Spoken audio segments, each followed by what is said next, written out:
Friends,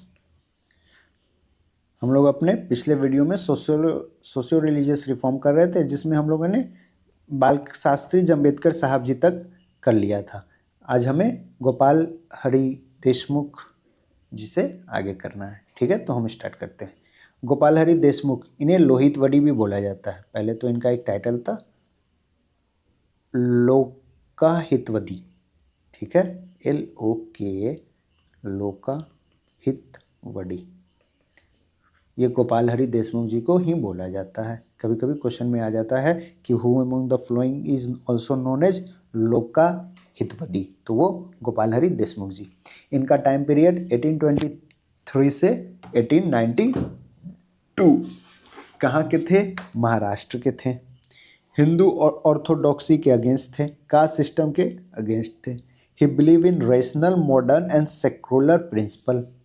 ठीक, wrote for weekly Prabhakar under the pen name लोकाहितवदी।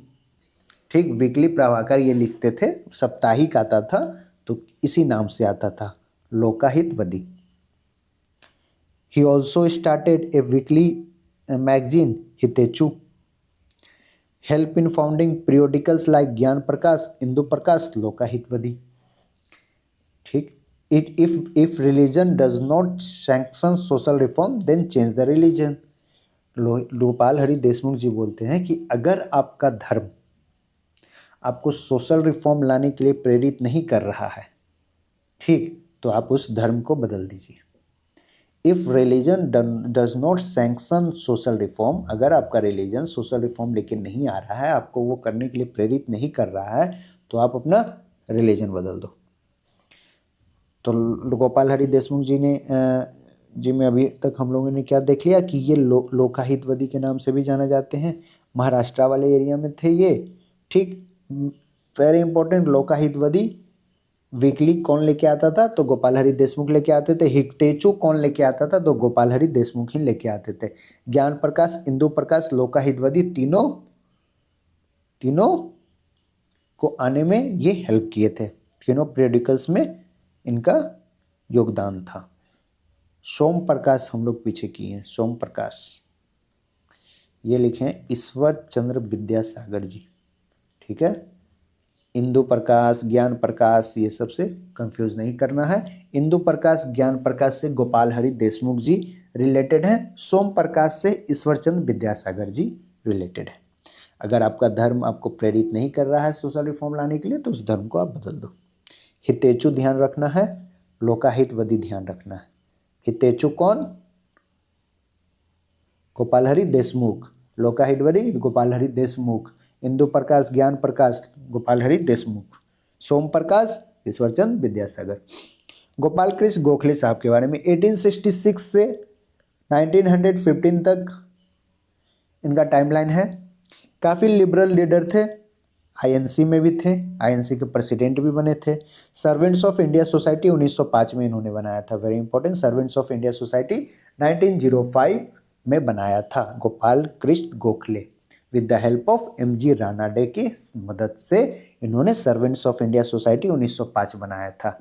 M to mobilising ए कार्डर of selfless worker for the service of the country in the religious spirit में इन्होंने selfless worker को mobilise किया था।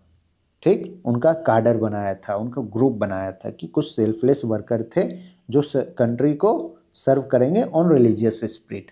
ये लेके आते थे हितावदी मैगजीन या न्यूज़पेपर। कौन लेके आते थे? तो गोपाल कृष्ण गोखले लेके आते थे। इन्हीं का Hitavati is related to Gopal Krishna Gokhale. हमने हितेचु किया, हितेचु इज रिलेटेड टू लोकाहितवदी।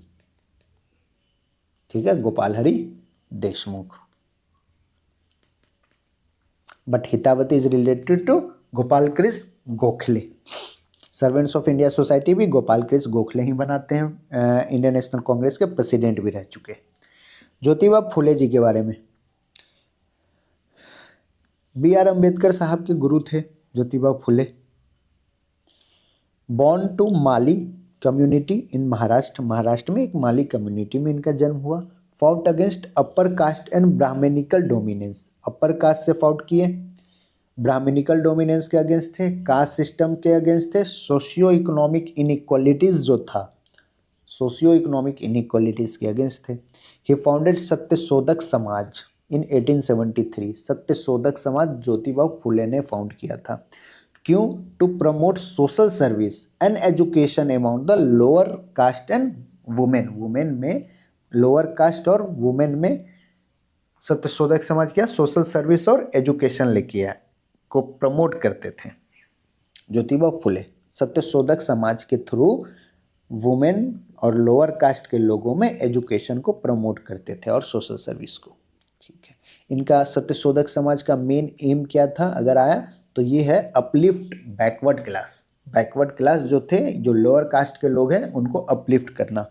एक बुक आता था सर्वजनिक सत्याधर्म, सर्वजनिक सत्याधर्म ज्योतिबा फुले ही लेके आते थे। गुलामगिरी भी एक बुक इन्हीं का है।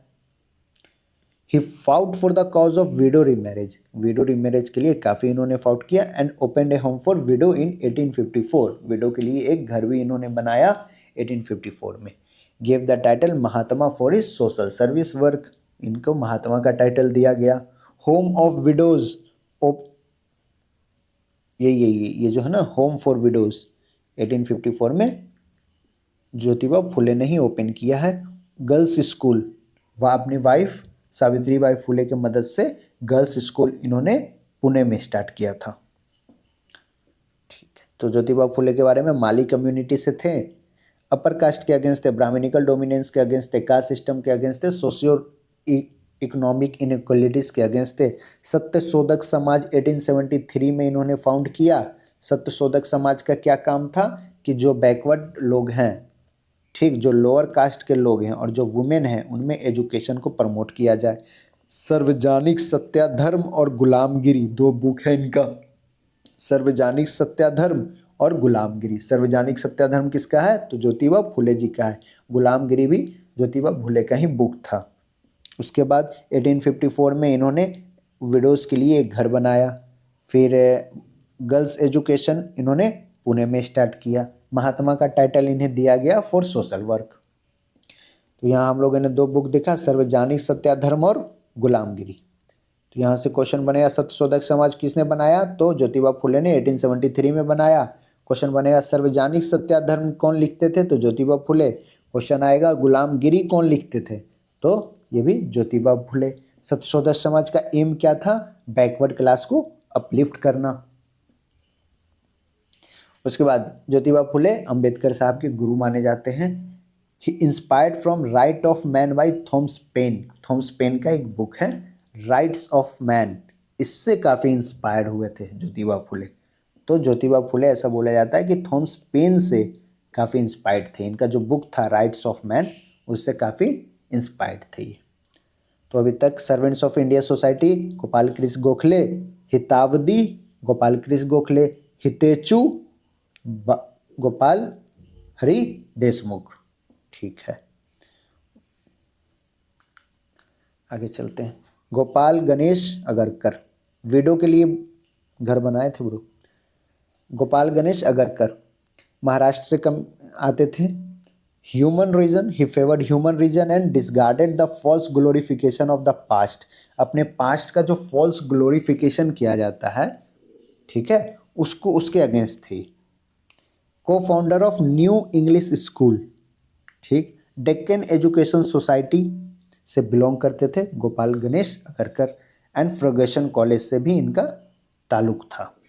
तो डेक्कन एजुकेशन सोसाइटी और Fergusson college. First editor of Kesari, important नहीं है ये इंपॉर्टेंट है कि केसरी जो है वो लोकमान्य तिलक के द्वारा लिखा गया था और डेक्कन एजुकेशन सोसाइटी का स्टार्ट भी लोकमान्य तिलक ही किए थे। तो Deccan education society started by Lokmanya Tilak. उसके बाद केसरी जो बुक था वो लोकमान्य तिलक ही लेके आते थे। केसरी मराठी न्यूज़पेपर था जो लोकमान्य तिलक लेके आते थे मुंबई में, और डेक्कन एजुकेशन सोसाइटी से लोकमान्य तिलक ही वो उसके वो थे सुधारक। कौन लिखते थे, गोपाल गणेश अगरकर। सुधारक कौन लिखते थे, गोपाल गणेश अगरकर। गोपाल गणेश अगरकर के बारे में हम लोगों ने क्या जाना, पहले जाना कि ये महाराष्ट्र से थे, ये सब इम्पोर्टेंट नहीं।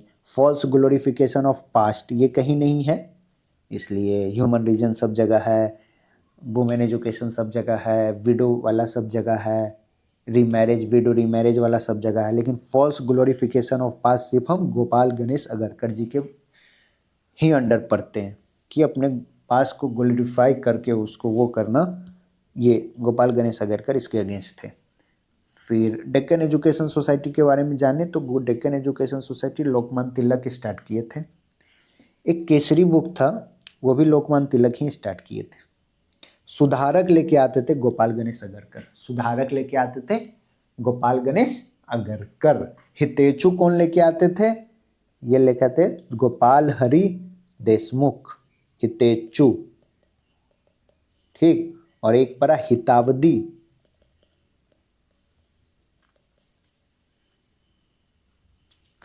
हितावदी कौन लेके आते थे, ये लेके आते थे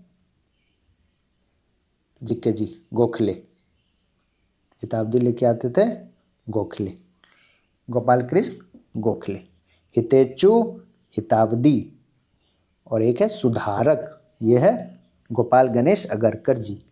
गुलामगिरी ज्योतिबा फुले, सार्वजनिक सत्याधर्म ज्योतिबा फुले। अभी हम लोगों ने एक पढ़ा केसरी, ये हम लोकमान्य तिलक में भी करेंगे, केसरी लोकमान्य तिलक। सुधारक गोपाल गणेश अगरकर, सुधारक गोपाल गणेश अगरकर, सुधारक गोपाल गणेश अगरकर। हितेशु गोपाल कृष्ण देशमुख, गोपाल हरि देशमुख, जिसको गोपाल हरि देशमुख ही थे ना भाई, हाँ, जिनको लोहितवदी भी बोला जाता है, ठीक है। Servants of India society Gopal Krishna Gokhale, servants of India society Gopal Krishna Gokhale. चलो आगे चलते हैं। गोपाल गणेश अगरकर के बारे में हम लोगों ने देखा कि महाराष्ट्र से बिलोंग करते थे, पास्ट का ग्लोरिफिकेशन इनको पसंद नहीं था, सुधारक लेके आते थे। स्वामी विवेकानंद जी, 12 जनवरी को नेशनल यूथ डे बनाया जाता है, स्वामी विवेकानंद जी के ही उस पे बर्थ एनिवर्सरी पे नेशनल यूथ डे 12 जनवरी को होता है। He was also known as Narendra Dutt, इनका बचपन का नाम था। नियो हिंदुज्म को प्रीच करते थे। तो हु वाज, पूछ देगा कि who among the following is the representative of neo Hinduism, तो ये थे स्वामी विवेकानंद जी। वेदांत में बिलीव करते थे, ठीक। वेदांत को ये मानते थे कि ये सबसे नॉलेज गेन करने का सबसे रैशनल सिस्टम जो है वो है वेदांत, ठीक। तो वेदांत में बिलीव करते थे, नियो हिंदुइज्म को प्रीच करते थे। बचपन का नाम था नरेंद्र दत्त।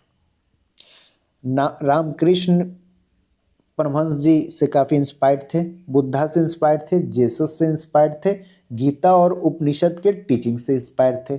क्या राजा राम मोहन रॉय उपनिषद को मानते थे? राजा राम मोहन रॉय उपनिषद को मानते थे, बिल्कुल, इनके टीचिंग्स को ये मानते थे। को रामकृष्ण जी से ये इंस्पायर्ड थे, बुद्धा से, जेसस से, गीता के टीचिंग में बिलीव करते थे, उपनिषद के टीचिंग में बिलीव करते थे। He was against the religious domination by Hindus, कि रिलीजन को डोमिनेट करे हिंदू, वो उसके अगेंस्ट थे, ठीक है। Same Jyotiba Phule, Brahminical, Jyotiba Phule Brahminical domination के अगेंस्ट थे, ये हिंदू डोमिनेशन के अगेंस्ट है, ठीक है। स्वामी विवेकानंद हिंदू डोमिनेशन के अगेंस्ट थे। Participated at the parliament of religion, parliament of religion held at Chicago 1893, very important. Chicago में 1893 में पार्लियामेंट ऑफ रिलीजन हुआ, जिसमें ये पार्टिसिपेट किए थे। Where he emphasise on the balance between materialism और स्पिरिचुअलिज्म, दोनों के बीच में क्या बैलेंस है उसको ये एम्फेसाइज किए थे कि दोनों को लेके कैसे चले। शिकागो 1893 में स्वामी विवेकानंद जी का वो हुआ था स्पीच। रामकृष्ण मिशन इन्होंने फाउंड किया था 1897 में।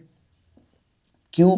To promote social service, humanitarian relief work, social service of और ह्यूमैनिटेरियन रिलीफ वर्क को प्रमोट करने के लिए रामकृष्ण मिशन 1897 में बिलीव किया। दो डेट पर है, शिकागो 1893 और रामकृष्ण मिशन 1897, ठीक है। ही advocated doctrine of service to all living being, जितने भी लिविंग बींग है उनको सर्विस करिए। ठीक, according to him the service to mankind is the service to God, इंसानियत का सेवा करना भगवान के सेवा करने योग्य ही माना गया है। तो doctrine of service to all living being, ये किसका कॉन्सेप्ट है? तो ये स्वामी विवेकानंद जी का कॉन्सेप्ट है। Narendra Datta, neo Hinduism, Vedanta, Ramakrishna, Buddha, Jesus, Gita, Upanishad, Chicago 1893, Ramakrishna mission 1897, doctrine of service to all living being, the service to mankind is the service to God.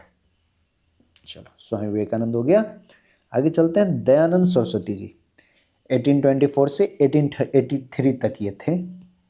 Dayanand Saraswati ji ने ही डीएवी स्कूल को start किया था। ठीक, दयानंद सरस्वती जी ही डीएवी स्कूल को स्टार्ट किए हैं। मार्टिन लूथर ऑफ इंडिया बोला जाता है, दयानंद सरस्वती जी को बोला जाता है Martin Luther of India. He is also known as Mool Shankar, important नहीं है। Born in old Morvi state of Gujarat, Gujarat में इनका जन्म हुआ था। टू ए ब्राह्मण हाउसहोल्ड, ब्राह्मण घर में इनका जन्म हुआ था। आर्य समाज को स्टार्ट किए थे ये 1875 में आर्य समाज को ये स्टार्ट किए थे। ठीक है, शुद्धि मूवमेंट भी, मतलब आर्य समाज क्या करता था? ये शुद्धि मूवमेंट करता था। तो हु स्टार्टेड आर्य समाज? तो दयानंद सरस्वती जी आर्य समाज को स्टार्ट किए। सत्यर्थ प्रकाश से दयानंद सरस्वती जी ही लेके आते थे बुक, सत्यर्थ प्रकाश। ऊपर हम लोग क्या किए हैं? ऊपर हम लोग किए हैं ज्ञान प्रकाश, इंदु प्रकाश, एक किए हैं सोम प्रकाश, ईश्वर चंद्र विद्यासागर, ज्ञान प्रकाश, इंदु प्रकाश कौन? गोपाल हरि देशमुख, जिन्हें लोखितवदी भी बोला जाता है। ठीक है, ज्ञान प्रकाश और इंदु प्रकाश उनका था। सोम प्रकाश ईश्वरचंद विद्यासागर का। अभी हम लोग कर रहे हैं सत्यर्थ प्रकाश। तो सत्यर्थ प्रकाश किसका था? ये था दयानंद सरस्वती जी का। सत्यर्थ प्रकाश किसका था? ये था दयानंद सरस्वती जी का। दयानंद सरस्वती जी ने ही डीएवी स्कूल को स्टार्ट किया। बैक टू वेदास एक बुक है इनका, ये नहीं स्लोगन दिए थे, बैक टू वेदास, कि फिर वेद की तरफ बढ़ो। ठीक है, वेद एजुकेशन में ये बिलीव करते थे कि बैक टू वेदास। ये इसको पॉपुलराइज कौन किया है? तो दयानंद सरस्वती जी। कर्मा में बिलीव करते थे, री इंकारनेशन में बिलीव करते थे, चतुर्वर्ण सिस्टम ऑफ वेद में ये बिलीव करते थे। He was against the theory of नियति के अगेंस्ट थे, डेस्टिनी के थ्योरी के अगेंस्ट थे, और मोक्ष वाला जो कॉन्सेप्ट है उसको ये क्रिटिसाइज करते थे। क्यों? क्योंकि री इनकारनेशन में बिलीव करते थे ये। तो ये दोनों एक दूसरे के अगेंस्ट है। मोक्ष में ये उसके अगेंस्ट थे, री इनकारनेशन में बिलीव करते थे। He was against the theory of niyati. Good government is not substitute of self government, ये इन्हीं का थ्योरी है कि good government is not substitute of self government. एक अच्छा गवर्नमेंट सेल्फ गवर्नमेंट का सब्स्टिट्यूट नहीं है। स्वराज वर्ड पहली बार दयानंद सरस्वती ने ही यूज किया था, जिसको use first Swaraj word Hindi as a national language, और हिंदी को नेशनल लैंग्वेज बनाने के लिए इन्होंने ही वो प्रेरित किया सभी को, दयानंद सरस्वती साहब ने। तो दयानंद सरस्वती जी ने के बारे में हम लोगों ने देखा कि डीएवी स्कूल, इंडिया के Martin Luther, Arya Samaj, सत्यर्थ Prakash, back to Vedas, नियति, मोक्ष के अगेंस्ट, री इंकारनेशन के supportive. Good government is not substitute of self government. हम लोग का डिमांड क्या हुआ करता था पहले? Self government. तो ऐसा बोला गया ना कि जो अच्छी सरकार है वो काम करेगी for the benefit of people, but वो करते नहीं थे ऐसा। तो इसी पे जाकर दयानंद सरस्वती जी बोले जो हम खुद से रूल कर सकते हैं, जो सेल्फ गवर्नमेंट हमारा खुद का होगा, वो गुड गवर्नमेंट का सब्स्टिट्यूट भाई वो नहीं है कि एक गुड गवर्नमेंट है तो वो हम तो सेल्फ गवर्नमेंट नहीं बनाएंगे, नहीं, गुड गवर्नमेंट सेल्फ गवर्नमेंट का सब्स्टिट्यूट नहीं होता है। एक पॉलिटिकल मैसेज था, इंडिया फॉर इंडियंस, भारत भारतीयों का है। ये पॉलिटिकल मीनिंग या पॉलिटिकल मैसेज किसने किया था? तो ये भी दयानंद सरस्वती जी ने ही दिया था, ये इन्हीं का इंडिया फॉर इंडियंस। अगर आ गया कि स्लोगन इंडिया फॉर इंडियंस किसने दिया है, तो दयानंद सरस्वती जी ने ही दिया था। दयानंद सरस्वती जी का मेन बात, DAV school, Satyarth Prakash, back to Vedas, बस इतना ही इंपॉर्टेंट है, इंडिया फॉर इंडियंस। ठीक है, DAV school, Satyarth Prakash, back to Vedas, Arya Samaj, Arya समाज भी था। आर्य समाज 1875 में स्टार्ट हुआ था। ठीक है, आर्य समाज कब स्टार्ट हुआ था? 1875 में। क्यों? शुद्धि मूवमेंट के लिए। चलो, तो शुद्धि मूवमेंट से एक चीज और देखें हम लोग कि आर्य समाज, अगर वो टिपिकली टफ करने के लिए अगर वो पूछते इनडायरेक्टली कि शुद्धि मूवमेंट किससे रिलेटेड है, तो ये भी दयानंद सरस्वती साहब से ही रिलेटेड है, क्योंकि आर्य समाज जो बना था ना वो शुद्धि मूवमेंट के लिए ही बना था। ठीक है, तो शुद्धि मूवमेंट दयानंद सरस्वती जी से ही रिलेटेड है, जो आर्य समाज के थ्रू इन्होंने स्टार्ट किया था। ठीक है, सतर्थ प्रकाश, बैक टू वेदास, ठीक, वेद को पॉपुलराइज किए थे दयानंद सरस्वती जी ही, कि चलो भाई वेदास की तरफ फिर से हम लोग बढ़ते हैं। चलो, लास्ट है सर सैयद अहमद खान साहब। ठीक है, तो ब्रिटिश लॉयलिस्ट थे, मेंबर ऑफ जुडिशियल सर्विस में भी थे, ये जुडिशियल सर्विस के मेंबर थे, ब्रिटिश लॉयलिस्ट थे, इंपेरिकल लेजिस्लेटिव काउंसिल के मेंबर बने थे। ये इंपॉर्टेंट है कि आ जाएगा कि which of the following personality जो इंपीरियल लेजिस्लेटिव काउंसिल के मेंबर बने हैं, तो वो सर सैयद अहमद खान है। सर सैयद अहमद खान थे। इन्हें नाइटहुड मिला था, नाइटहुड मतलब सर का टाइटल इन्हें दिया गया था 1888 में, इंपॉर्टेंट नहीं है, सर का टाइटल मिला था, नाइटहुड मिला था, इतना ध्यान रखना है। Advocated to reconcile the modern education with the teaching of Quran, Quran के टीचिंग के साथ मॉडर्न एजुकेशन को भी हम लेके चलेंगे, नहीं, मॉडर्न एजुकेशन को हम कुरान के टीचिंग के साथ आगे बढ़ाएंगे। मोहम्मदन एंग्लो ओरिएंटल कॉलेज इन्होंने ही इस्टेब्लिश किया था, जिसको अभी हम लोग अलीगढ़ मुस्लिम यूनिवर्सिटी के नाम से जानते हैं। ठीक है, और ये कब हुआ था? 1875 में। अलीगढ़ मुस्लिम यूनिवर्सिटी या मोहम्मदन एंग्लो ओरिएंटल कॉलेज, ये सर सैयद अहमद खान जी ने स्टार्ट किया था। ठीक है, fought for the cause of women, women के लिए फाइट करते थे, उनके एजुकेशन के लिए फाइट करते थे, and reform among the Muslims, Muslims में रिफॉर्म लाए थे या लाने के लिए ये काम करते थे। इनकी मैगजीन थी क्या? तहदीब उल हक। ठीक, तहदीब अल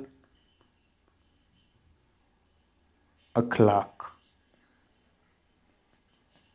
तहदीब अल अखलाक। ठीक है, ये सर सैयद अहमद खान जी ये मैगजीन को क्या करते थे? मैगजीन से वो थे।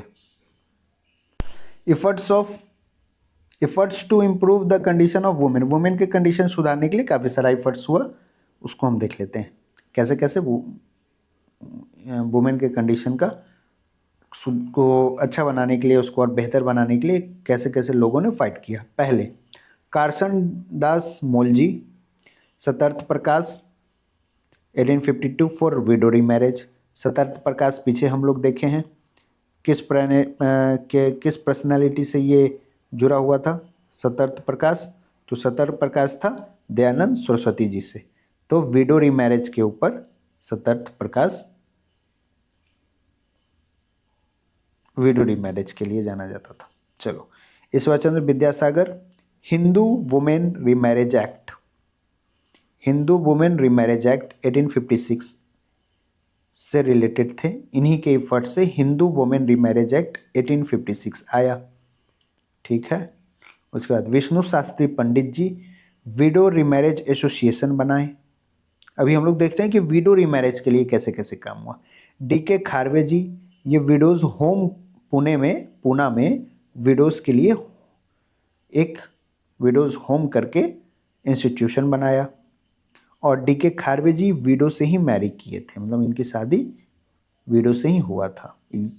तो secretary to widow remarriage association, widow remarriage association के सेक्रेटरी भी डीके खारवे जी को बनाया गया। ठीक है, तो विडो रीमैरेज में क्या क्या काम हुआ? केडी मूल जी सतर्क प्रकाश से रिलेटेड थे। सतर्क प्रकाश विडो रीमैरेज के लिए गुजराती में आती थी। सतर्क प्रकाश में विडो रीमैरेज के लिए बात किया गया था। ईश्वर Chandra Vidyasagar ji Hindu window remarriage act इनके इफर्ट से आया था। और हिंदू विडो रीमैरेज एक्ट आया कब? ये आया 1856 में। ठीक है, 1856 में। विष्णु शास्त्री पंडित जी थे जो विडो रीमैरेज एसोसिएशन बनाए। डीके खारवे साहब यहाँ इंपॉर्टेंट है, विडोज होम बनाए। ठीक, और विडो रीमैरेज एसोसिएशन के सेक्रेटरी भी थे। विडो रीमैरेज एसोसिएशन के सेक्रेटरी भी थे डीके खारवे। तो अगर आ गया क्वेश्चन कि इनमें से कौन सा है पर्सनालिटी है जो विडो रीमैरेज से रिलेटेड है, मान लो उसमें ईश्वरचंद विद्यासागर का नाम रहा, डीके खारवे का नाम दिया रहे ऑप्शन में, एक नाम तुमको दिया रहे मतलब क्या, रमाबाई, या फिर कोई भी नाम, तो वो तो देख लेना, तो वो उस हिसाब से हो जाएगा। ईश्वरचंद विद्यासागर विडो रीमैरेज से रिलेटेड थे या नहीं थे? डीके खारवे साहब थे कि नहीं थे? ठीक है, ये सब रिलेटेड थे विडो रीमैरेज से। कैसे? डीके खारवे साहब ने तो विडो रीमैरेज एसोसिएशन के ही सेक्रेटरी थे ये। ईश्वरचंद विद्यासागर के एफर्ट से हिंदू विडो रीमैरेज एक्ट आया था। विष्णु शास्त्री पंडित जी विडो रीमैरेज एसोसिएशन को फॉर्म किए थे। चाइल्ड मैरिज के बारे में अब देख लेते हैं कि चाइल्ड मैरिज कैसे कैसे हमारे कंट्री में इम्प्रूव हुआ। तो सबसे पहले एज ऑफ कंसेंट एक्ट आया 1891 में। एज ऑफ कंसेंट एक्ट आया 1891 में। Efforts of BM Malabari forbid marriage of girls below 12 years. ठीक है, एज ऑफ कंसेंट एक्ट में बीएम मालाबारी जी के इफर्ट से आया। और एक केस हुआ था रकमाबाई केस, तो रकमाबाई केस के बाद ही चाइल्ड मैरिज पे वो एज ऑफ कंसेंट एक्ट किस मतलब इसका क्या बेसिस था आने का? तो रकमाबाई केस था। रकमाबाई केस के कारण एज ऑफ कंसेंट एक्ट 1891 में आया। शारदा एक्ट आया 1930 में, जिसमें बोला गया कि अगर मैरिज करना है तो गर्ल्स का एज 14 ईयर्स होना चाहिए और बॉयज़ का 18 ईयर्स होना चाहिए। ठीक है, शारदा एक्ट चाइल्ड मैरिज से रिलेटेड था।